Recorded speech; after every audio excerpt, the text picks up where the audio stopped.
Hello and welcome to episode 20, 20, of the Nerd Switch podcast. My name is Dylan, and joining me today is my good friend and fellow nerd, Jeremiah. Hello again, welcome.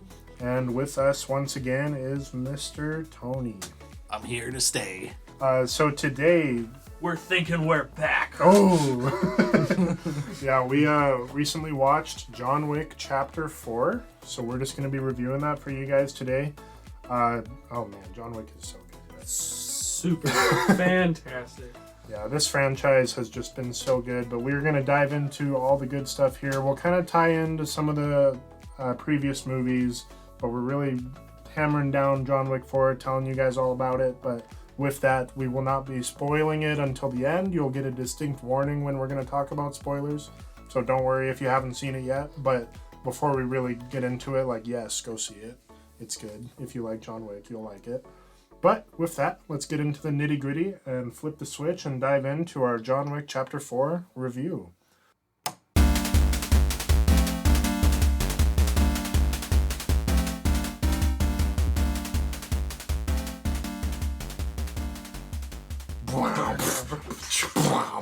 Bang, bang, bang. I am Klaus. I am Klaus. So yeah, John Wick 4 is finally upon us, and I really like this movie. So I've actually seen it twice now, but in the last 5 days, I have spent probably 15 hours just absorbing John Wick content. I watched all the movies and actually watched I watched 3 twice and 4 twice, all in the last weekish. My goodness. Yeah. Christ. I wanted to get a definitive ranking of the movies, which we'll kind of dive into later, but 4 is really good. I think post John Wick 3, I wasn't sure what to expect, because 3 is good, but I think, in my opinion, 3 is probably the weakest of the bunch. I'd agree with you. So I wasn't quite sure how 4 was going to continue off of what 3 laid out, but 4 to me is now a very surprising movie that is arguably to me now the best of the franchise, but we'll kind of dive into that. But let's just go ahead and review it once again. We're not going to have spoilers for you guys until we get to a spoiler section at the end of the review. But just general thoughts, what did you guys think? Did you overall enjoy it without getting too deep? Sorry. Absolutely. There was, especially with this one, it's a good lengthy movie, but I honestly was wow, this is getting really good still. It pulls you in really well. The story, the action, it's very immediate almost. And then, honestly, time just flew by while watching this movie. It doesn't feel super long. Yeah. Definitely don't need to use the bathroom during the theater. Otherwise, you will be stuck in there for a while. Right. That's when it feels long. Okay. But no, loved the movie.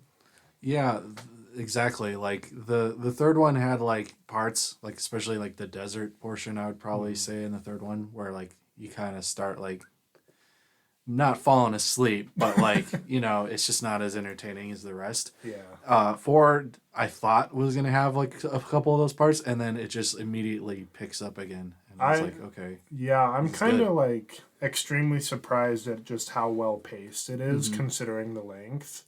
That movie, it doesn't have a dull moment, and even the slow moments are filled with just really rich dialogue. It's interesting because it is A, the longest John Wick movie we've had. It's B, the movie with the most dialogue we've had, and C, simultaneously the movie with the most action. Sorry. Oh, you're good. My favorite part was even the parts that were so full of action, which there's a ton, and you almost are stressed watching it, and you're I need a break, and then they'll pause for a second to kind of let you catch your breath. Right. And it's it's very well paced. They even know when the viewer's oh my god, this is too much. Yeah, I mean, you open up with a 30+ minute sequence in Osaka, which is really cool. John Wick, the franchise as a whole, is so good about picking its set pieces and making the location look vibrant. This is one thing where over time John Wick 1 has kind of fallen down for me, because if you look at John Wick 1 in comparison to like 2, 3, and 4, there's a lot of parts where it looks really drab, and it's like they threw this blue tint on the movie, where it just doesn't look as visually appealing, which in my time rewatching all of them recently is something I kind of noticed. But 2's visuals were definitely a spike up from 1. I remember watching 2 the first time, and it was like, this is the set pieces and everything just looked amazing. Right. And 4, just again, like, you get some really good locations and set pieces and sequences that are just so well done, which we'll dive into kind of without spoiling it. But well, you start off in Osaka, like basically the story carrying from 3, which we will probably have spoilers for 1, 2, and 3, because you kind of need that information going into 4.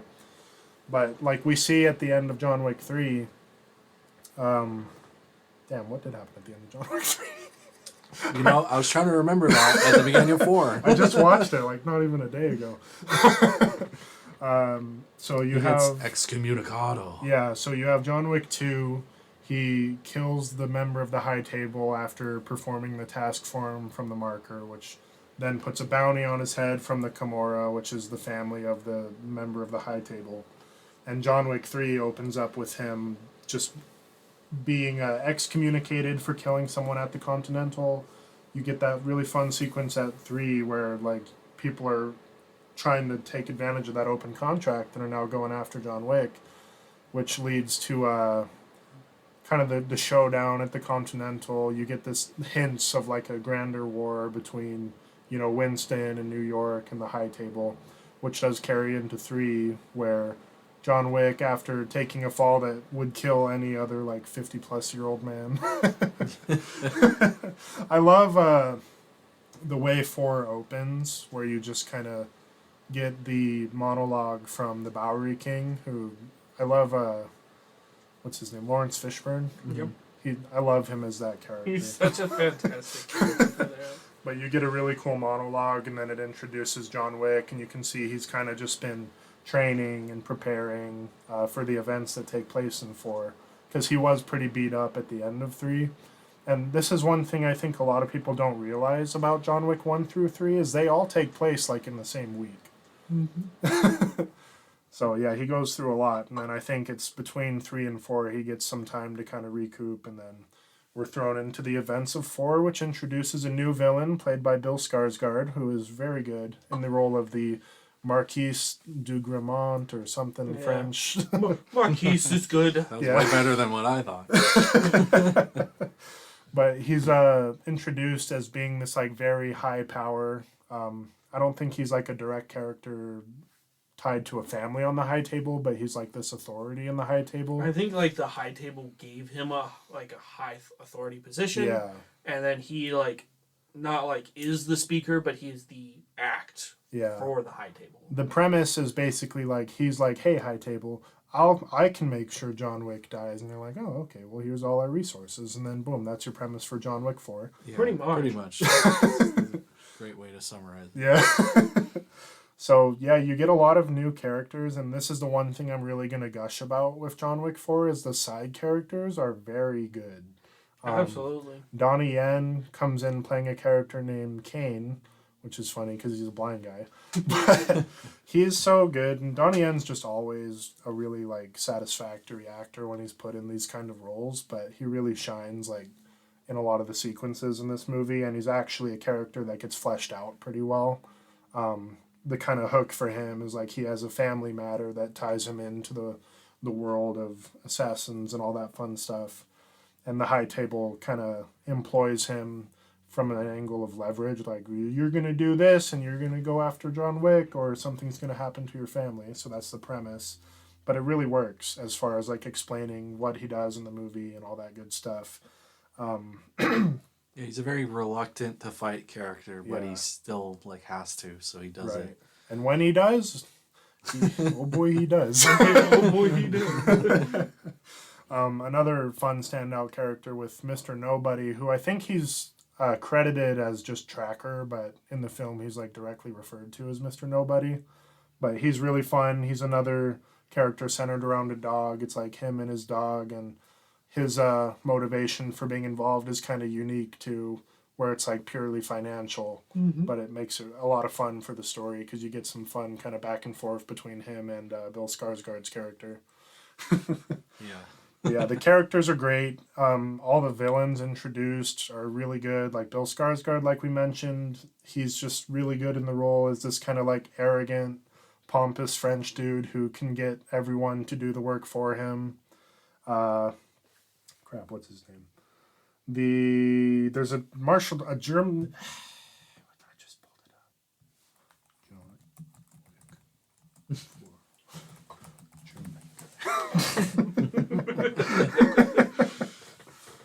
up. Scott Adkins. Okay. Scott Adkins, who plays this kind of German gangster guy in the movie, who's introduced for a whole sequence, is really fun and gave me a lot of like Penguin vibes from Batman or like Kingpin from Spider-Man, who just has a real. That's probably my favorite sequence in the whole movie is everything in Berlin. Yeah, that part got the most like audience attention. Like most people were like gasping and talking and like saying, "Oh, this is cool" and stuff. Yeah, that part in particular is my favorite because it pays a lot of homage to John Wick 1, like the sequence in the Red Circle Club where he's chasing Yosef like through the crowd. Yeah, there's a lot of shots that kind of mirror that in this movie. That's exactly what I thought of. Yeah, so that part was a lot of fun, and like you really get what's unique with this one, because like when you look at all the other John Wick movies, it's a breakdown of set pieces that kind of vary location to location, but John Wick 4 really only has 3 locations that carry you through the movie, but each location you get a lot of time with, which I think really helps to like, you know, flesh out the world they're in and explaining like why they're going from place to place. Like it's very much like A to B kind of movie, but it works the way they tie it into the story. Yeah, the latter half set piece can just be described as stairs. Yeah. Stairs. Yeah, so it's just all the action is really good. I'm always really impressed by the like how they choreograph the stunts and everything, and it looks even better here from what we've seen, and it's been a really consistent franchise. And just like even without getting into the spoilers, like the whole franchise as a whole just works. But 4 is really a highlight to me. I've said it once and I'll say it again. I can't believe they can keep coming up with ways to kill people in different ways. Right. I love how they like pay homage to a lot of like 1 and stuff. Mm-hmm. Like my favorite part is a pencil gets brought Yeah. into it. They use a pencil. The pencil. Yeah, just a lot of really good characters, and like I credit John Wick 2 for being the one to really expand upon like the premise they laid out with the table and, you know, the world that they inhabit. Yeah. And 4 is kind of just thriving in it, like taking it deeper and deeper without being over convoluted, because that's where I think 3 kind of slipped, was it tried to do a little bit too much with expanding the world. Which one was it at the end where it like literally made it seem like everyone around him was like gonna kill him?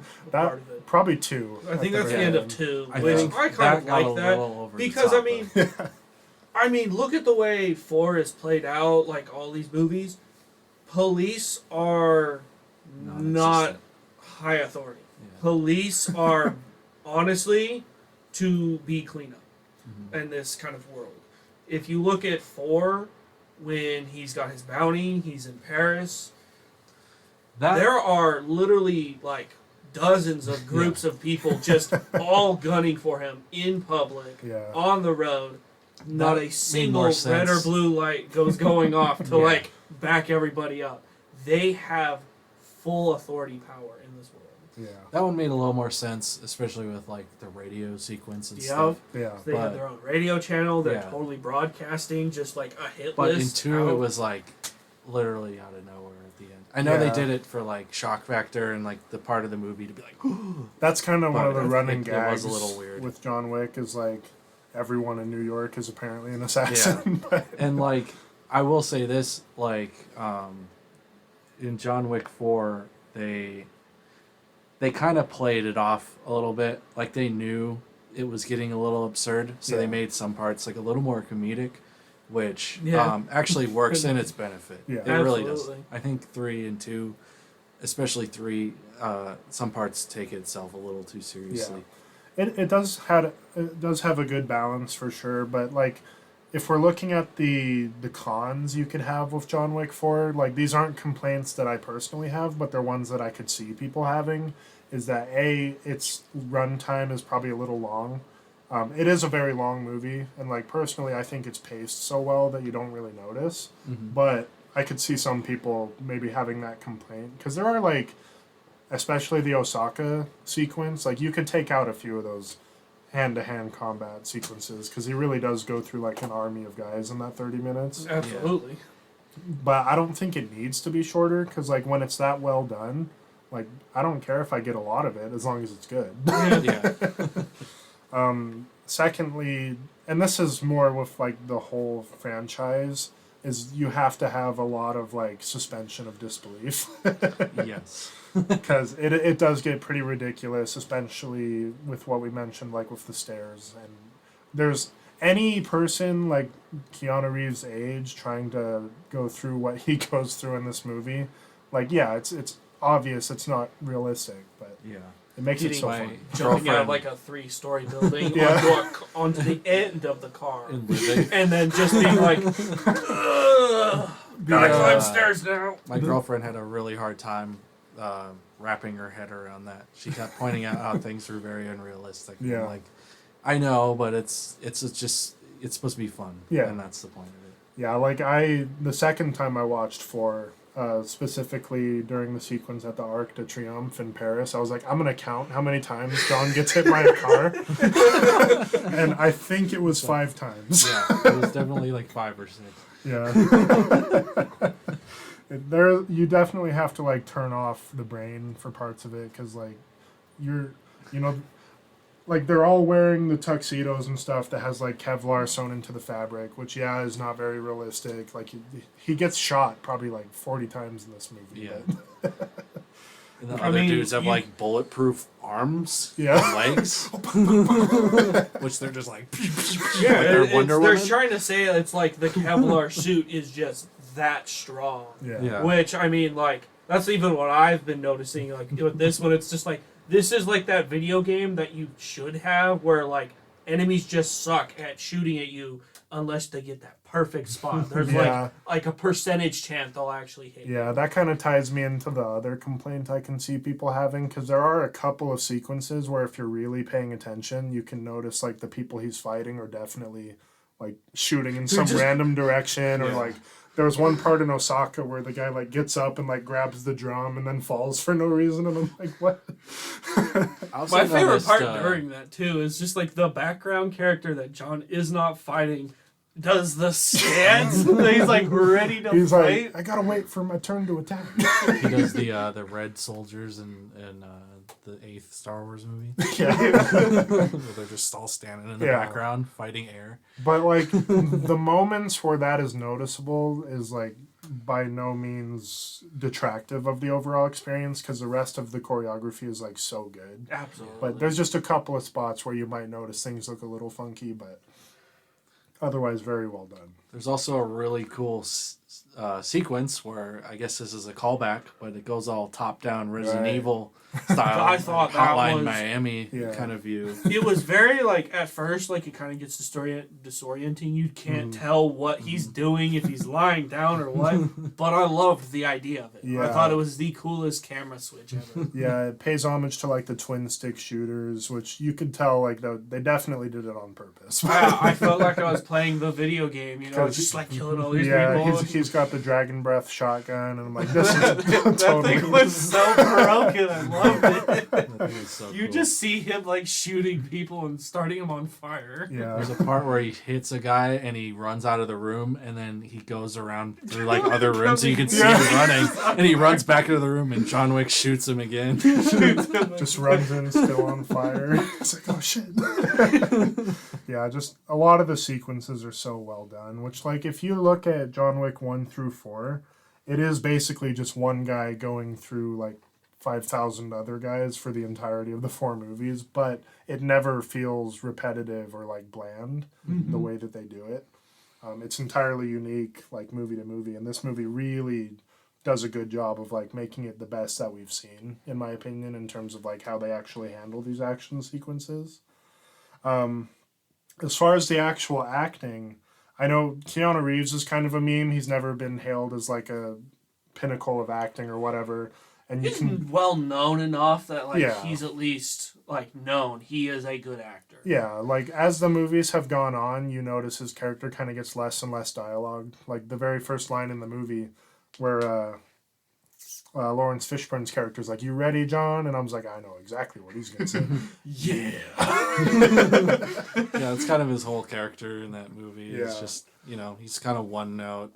Which he can be really good, because if you remember the part of John Wick 1 where he has his monologue where he's like, "I'm thinking I'm back," and it's like, "You can either hand over your son or you can die screaming next to him." I'm like, that's really good from Keanu Reeves, but you don't really see that in much of the other movies. But I think it's because it's like they were trying to allude to in the movie. They keep saying throughout parts, it's not really a spoiler, but it's just like he's got nothing left in him to like really be doing this other than like revenge. Right. So like honestly, there's like not much like character to add outside of I'm angry. He's kind of a Kratos in this movie. Right. He's honestly just trying to have his peace and quiet, and they refuse to give it to him, so he's gonna take it. Yeah. And like having the experience of watching all 4 movies, I can say it's a very good series to just like run through. Like from movie to movie, it's really clean. And I love that the first 3 especially like take place so close together. Mm-hmm. But yeah, it's a very satisfying like franchise to now have like a solid start and conclusion. And like even the worst of the movies is still a good movie. Like that's the highest praise I can give this whole franchise, is that they haven't made a bad movie. And usually any series that gets above 3 entries, like there's bound to be a stinker. I thought some of the set pieces, like the Osaka one, kind of remind me of part 2, and the guy running through the club, the German guy, reminded me of the first one. And I always thought like, oh, okay, they're like kind of rehashing things. It's gonna get stale, but it wasn't. Yeah, and that's what I enjoyed about it. For sure. And then with the other performances, like we mentioned, Bill Skarsgård does a really good job in his role. Just arrogant French guy. Donnie Yen does a great job. Mr. Nobody. Just, yeah, I don't think there's really a bad performance, which that's another one of the reasons why I think 3 for me is the weakest, because there's one character in there that I don't like, which we'll talk about when we shift to, like, ranking the movies. I almost said games, but... These are video games. But yeah. You just watch them. After watching 4, I think they could make a decent video game out of it. 4 did feel the most video gamey of the whole series, because John Wick does get his ass like beat throughout this movie. And they had like the Sekiro like parrying bullets kind of thing. I was like, what the heck is this? So it's like almost like a point where like guns were ineffective against like the common dudes. So like John Wick was just like hand to hand combating most people. Yeah, so good. It was. But yeah, with that, let's just go ahead and give our ranking of the movie before we shift over to talking about spoilers. You guys are, I don't know what metric system you like to rank your movies in. I'm typically just a 1 to 10 kind of guy. But now that I've seen the movie twice, I think this is probably the one that I would give a 10 to. I don't have complaints, and even the complaints that I brought up that people could have, personally to me, are not enough to like derive it in any way. So yeah, it's an easy 10 for me, but what about you guys? I'm definitely at that 9 to 10. Yeah. Especially more shooting towards 10. I've just really enjoyed this movie. Mm-hmm. I watched a little bit to catch up and kind of like I didn't get to watch all 3 movies previously to this right away. Like I've seen them all. I just didn't get to rewatch them. I had to watch just like a high notes of what was going on and kind of piece it together. I barely watched my high notes. Yeah. But going into it, I was like, wow, this is great still. This is like, I'm already being able to like recap what I missed. Getting to kind of like know where we are. They talk about it. Like you said, this is all very one right after the next. So yeah, the biggest gap you have is between 3 and 4. And I don't know like exactly how long that was, but it's like a couple days. couple days maybe at the most. And then even during the movie, it's like time jumps here and there because you've got Marquise who's like flying back and forth from New York to Paris. Yeah. So they have their jumps for sure. But I really enjoyed it. I definitely give it that 9 to 10. Okay. And what about you, Mr. Tony? Yeah, I have a very hard time giving a movie a 10. It's rare that I come across a movie that I'm like, this was so amazing. I don't think I've seen like a really good movie that I thought was like extremely amazing since like Baby Driver or something. So I'd give it like a 9. Okay. But like it's very close. It's more closer to a 10 than it is to like an end of a 9. I like 9.75 or 9.5.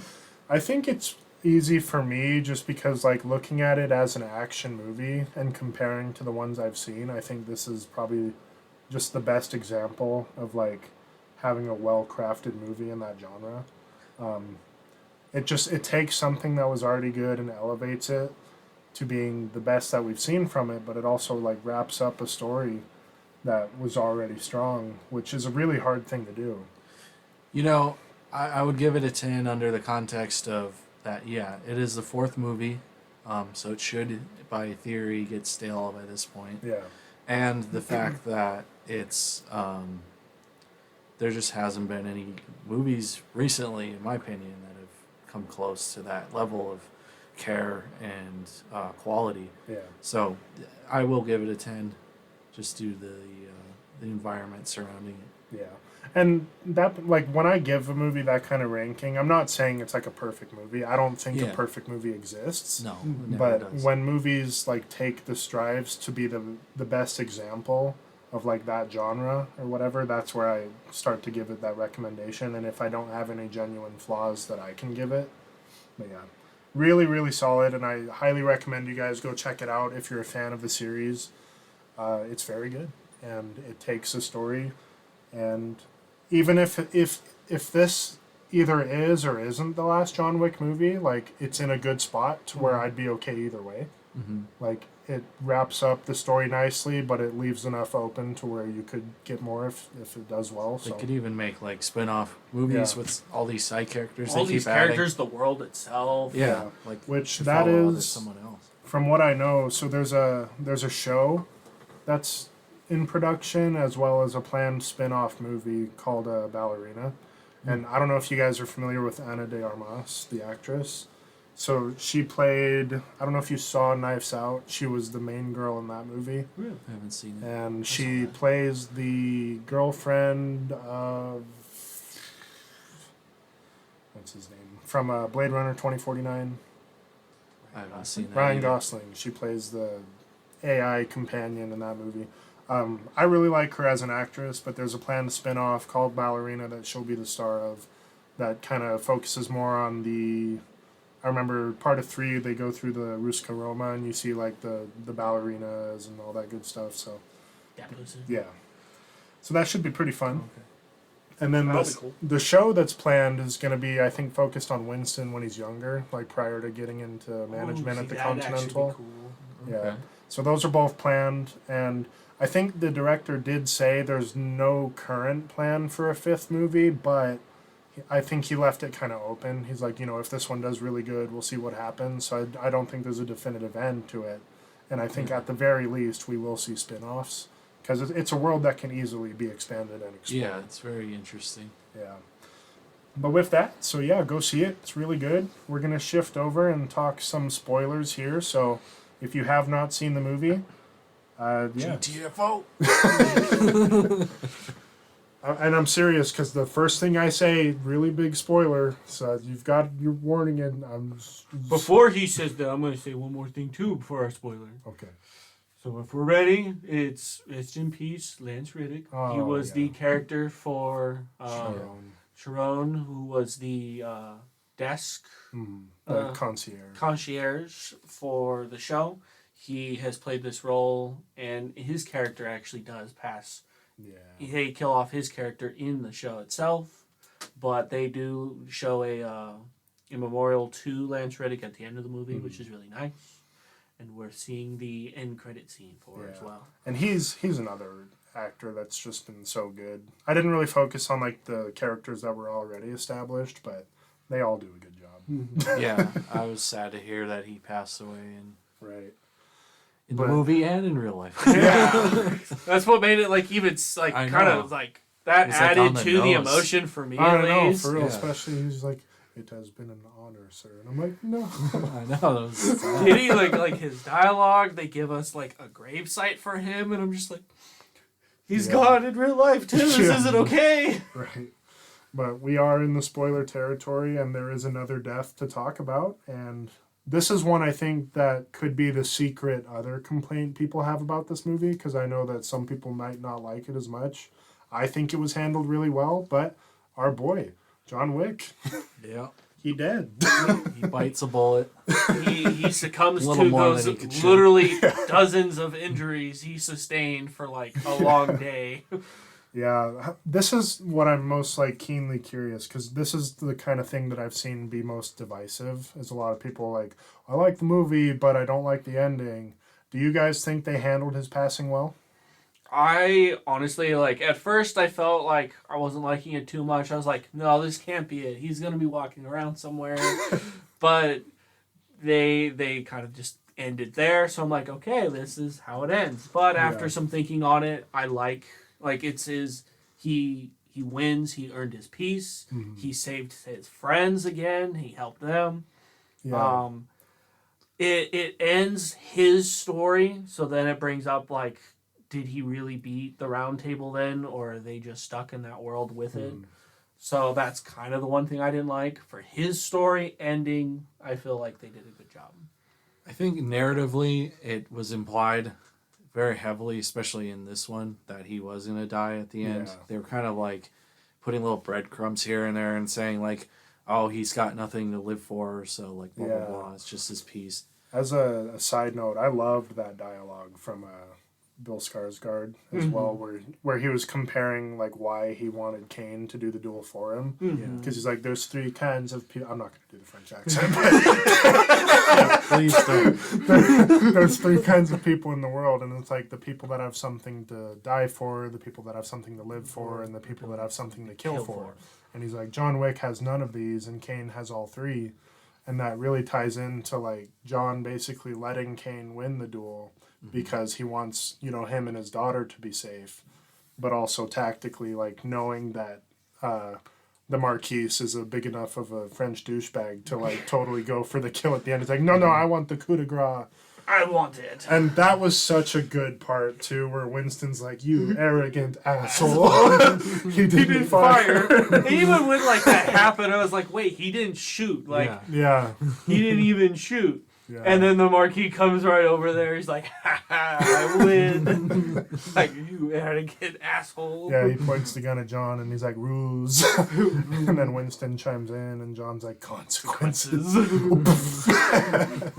Yeah, so good.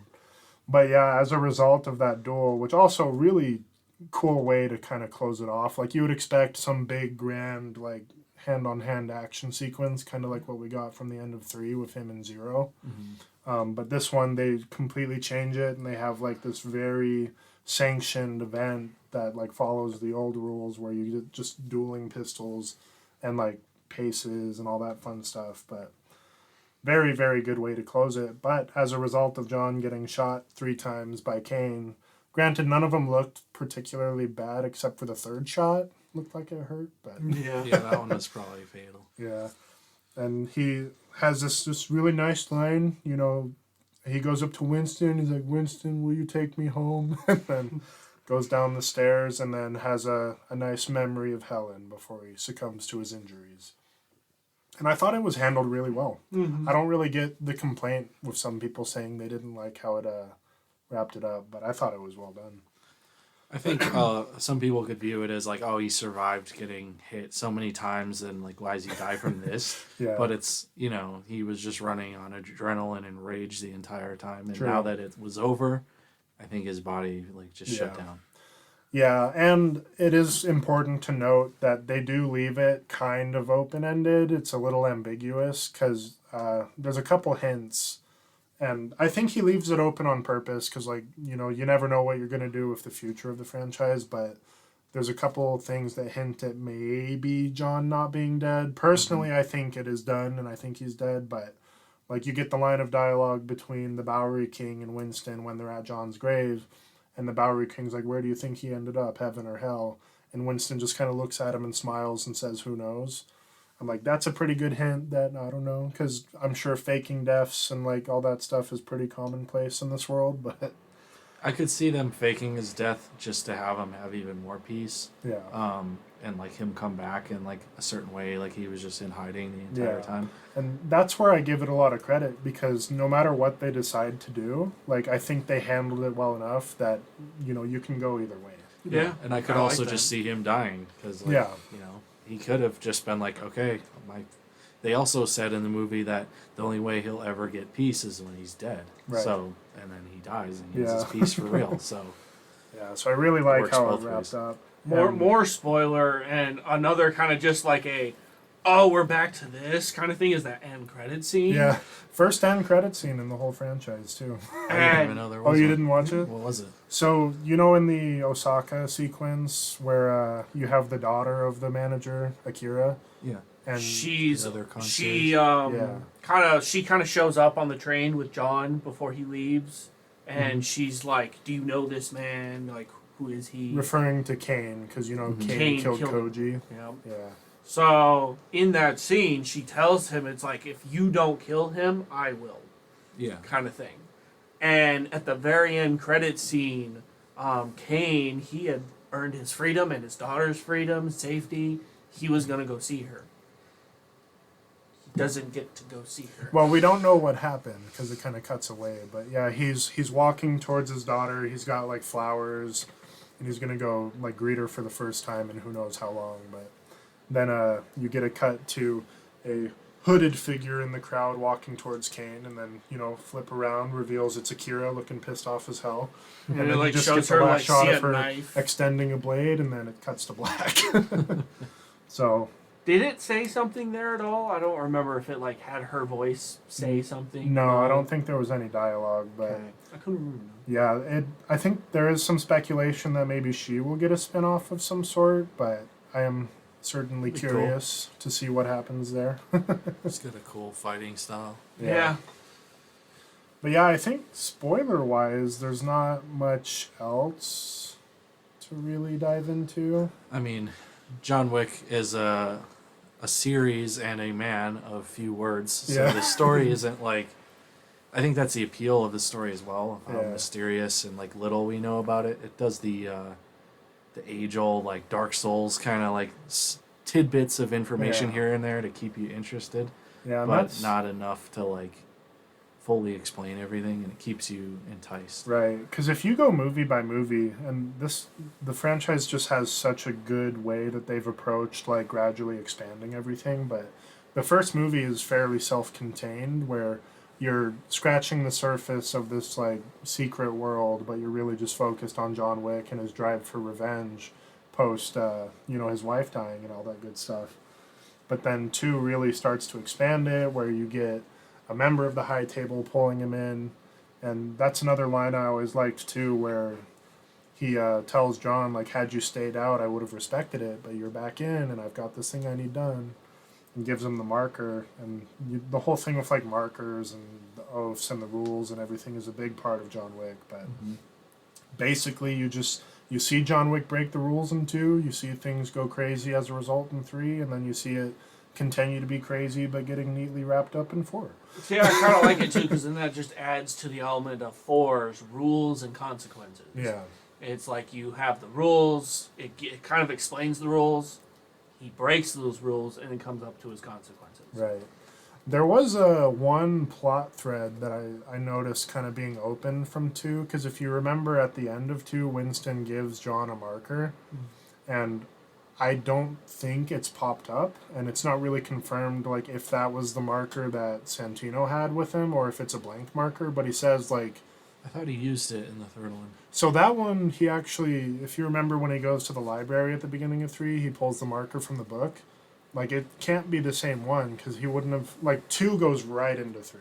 Yeah. So I don't think he would have like gone to the library, put the marker in the book, left, and then gone back to the library and pulled it out because that Beat the marker guy's head already in. had the print from Sophia. Yeah. So like Winston, I'm assuming gives him a blank marker because he says something like, in case you need it later, but it never comes up. So that's kind of like one of the open plot threads that hasn't really been resolved. And then this one's kind of small too, but John's car that Aurelio takes, and he's like, "Oh, it'll be ready in Christmas 2030." Mm-hmm. So I don't know, maybe John Wick 5 in 2030. Didn't he get like a dog at the end of the third one or something? He got the dog at the end of the first, and then Oh, he was in the first. you see at the end of 4, I think the Bowery King has it. Oh, okay. Yeah. Yeah, so like, what happened to the dog? Oh, yeah, I do remember that now. Also, can we talk about one of the best sequences from 4 with the Mr. Nobody? Mm-hmm. Remember, so Mr. Nobody, the bounty on John finally gets high enough that he wants to claim it, so he's trying to kill John, and then you have the Marquis, like, second-hand dude who shows up, and there's a key moment where John has a choice to either shoot Mr. Nobody or shoot the other dude who's about to kill Mr. Nobody's dog. And I mean, it's John, so. It's John, he's like, I'm protecting that dog. Saves the dog. And I love this part because you see the shift in Mr. Nobody where he's like, oh, he just saved my dog. He just saved my dog. Which kind of leads to him helping him out at the end, which I thought was really cool. Yeah. And ties up the theme of John being a friend of pets. Loves them dogs. Yeah. But yeah, with that, I kind of want to shift now that we have the complete storyline from 1 to 4. Where would you guys, and I probably should have messaged you in advance so you had time to think about it, but where would you guys rank them, at least right now?